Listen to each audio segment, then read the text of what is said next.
Olá, turminhas, tudo bem? E aí, vamos para mais uma aulinha de história? Hoje nós vamos ver aí, ó, a página 94, capítulo 4, do campo para a cidade, as fábricas e os operários. Nós vimos na aula passada sobre a questão dos imigrantes, não foi isso? Que eles imigraram para o Brasil em busca de trabalho.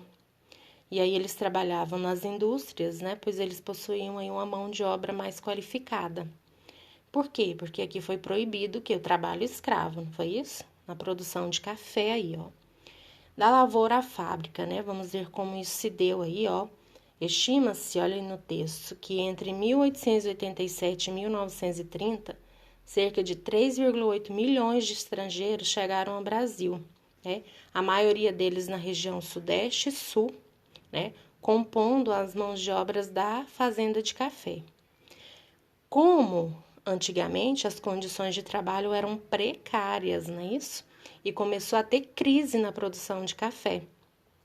Então, isso estimulou o deslocamento desses imigrantes, né, para as cidades, que eles foram em busca de empregos nas fábricas, nas indústrias, não é isso?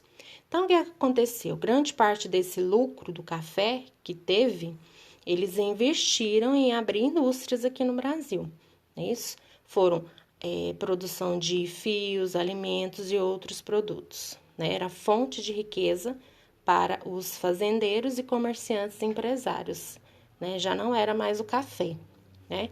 Entre aqui embaixo, ó, entre os milhares de imigrantes que buscavam esse trabalho lá nas cidades, eles exerciam profissões como sapateiros, pedreiros, né? Marceneiros, né? Porém, se tornaram operários nas fábricas recém-criadas, né? Porque não tinha esse tipo de emprego. Na cidade de São Paulo, por volta de 1890, o número de estrangeiros era maior do que os nativos aqui do Brasil.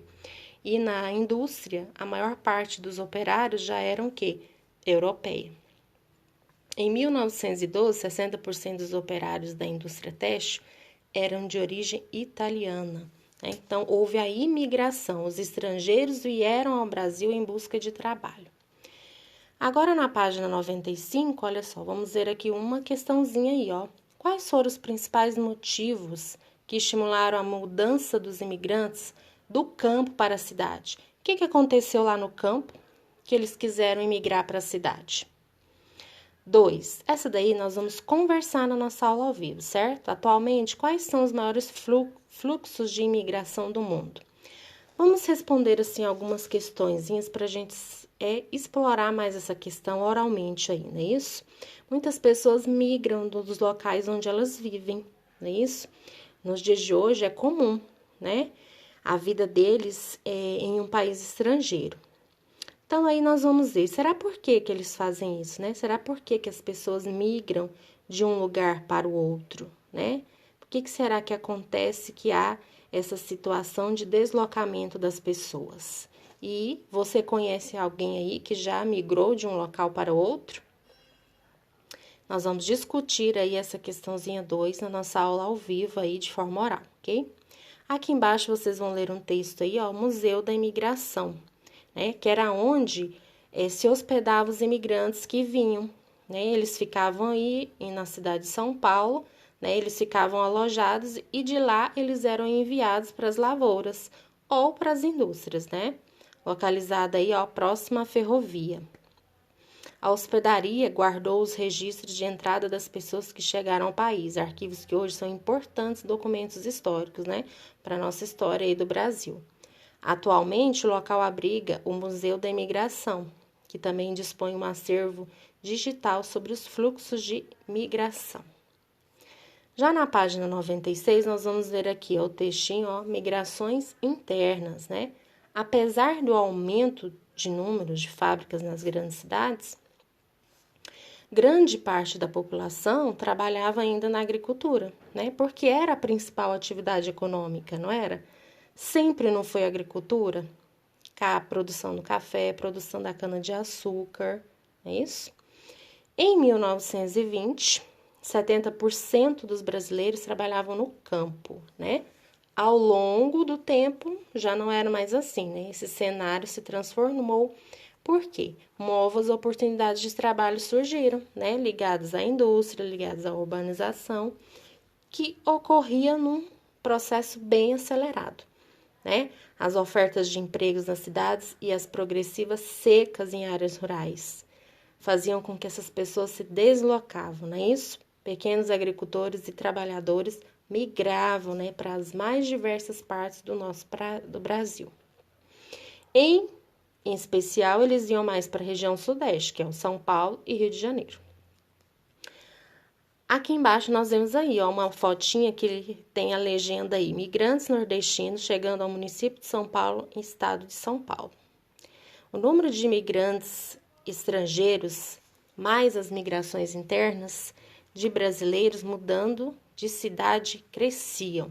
Então, os imigrantes diminuíram de vir para o Brasil e os brasileiros aumentou a migração dentro do nosso país. Então, a migração interna, ok?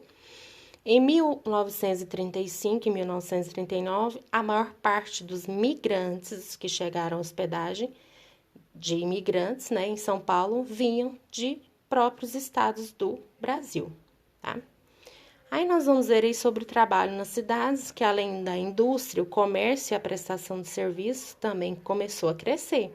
Então, possibilidades de trabalho começaram a chegar. Então, muitos migrantes encontravam emprego em lojas, já em serviços urbanos, trabalhavam já como vendedores, construtores, eletricistas. Vocês vão ver aí, ó, diversas funções que começou a surgir aí. Já na página 97, nós vamos ler aí um texto, ó, sobre a viagem do Arthur. Nós vamos ler esse texto aí na nossa aula ao vivo, ok? E responder de forma oral, discutindo aí entre nós a letra A. Nós vamos falar aí na nossa aula ao vivo quais foram os motivos que levaram Arthur a iniciar a sua viagem para São Paulo. O texto vai nos contar, né? O que fez ele sair da cidade dele, do estado onde ele estava, para ir em direção a São Paulo. E a letra B aí vem com uma curiosidade, para a gente saber aí se vocês conhecem alguma pessoa que mudou de cidade, que mudou de estado, que mudou de país. Aí nós vamos conversar aí na nossa aula ao vivo, ok? Nós não vamos registrar no nosso caderno, somente de forma oral. Essas são as atividades hoje de história, certo? Beijinhos, fiquem com Deus.